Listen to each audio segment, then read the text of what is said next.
Hey guys, Nick Harrison here, back with another video to help you lend smarter and safer. Today I want to share three types of deals I personally won't touch as a private lender and why you might want to avoid them too. Here's the thing, lending money isn't about just chasing returns. It's also about protecting your principal first, so let's dive in.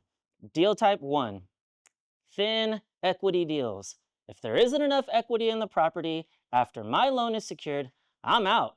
For example, if the property is worth 300,000 and the borrower wants me to lend 270,000, there's no cushion for me if something goes sideways. I like to see at least 30-40% equity between my loan and the property value. That way, if foreclosure ever becomes necessary, I could sell the property and still come out whole.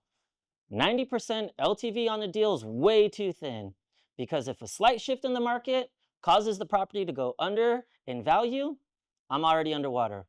Also, I need to factor in my attorney fees when it comes to the foreclosure process. And obviously, a small profit at the end, as I'm in the business to make money, not break even if the buyer defaults. Deal type 2, high risk borrowers. This is simple.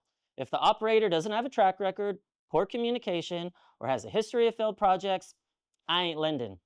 No matter how sweet the deal looks on paper, a strong borrower is just as important as a strong asset. Some of the things I really want to look out for: what's the credit score? Is it below 620? I would start to question the validity of their credibility. Rule number one of lending personally for me is to lend to people that don't need your money. I know it sounds a bit ironic, but being able to borrow money, it's a luxury, not a right. I mean, think about this.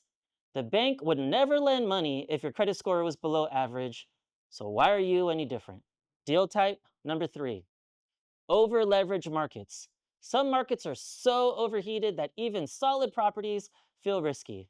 If comps in the area are dropping, or if the borrower's exit strategy depends on appreciation rather than current numbers, then that's a no go for me. For example, I almost landed on a deal where the borrower was going to do a fix and flip.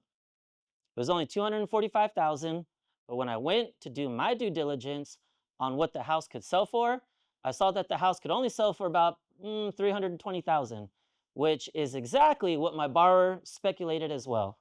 So why did I pull out of the deal? Well, just within that subdivision, I saw 13 houses, all for sale, exactly what the borrower planned to list the house for. So then what happens if the borrower completes the rehab but can't sell because there's too much inventory? The borrower only had no intention of refinancing the house because he lived 2 hours away. Now that I look back at it, I'm so glad I didn't do the deal because 10 months later, the house is still sitting on the market with zero offers. At the end of the day, every deal has some risk, but you don't have to accept unnecessary risk. So before funding every deal, ask yourself, would I feel good about taking this property back if something went wrong? If the answer is no, walk away. And if you're unsure about a deal on your table, feel free to book a call with me. Sometimes a second set of eyes can save you a lot of headaches.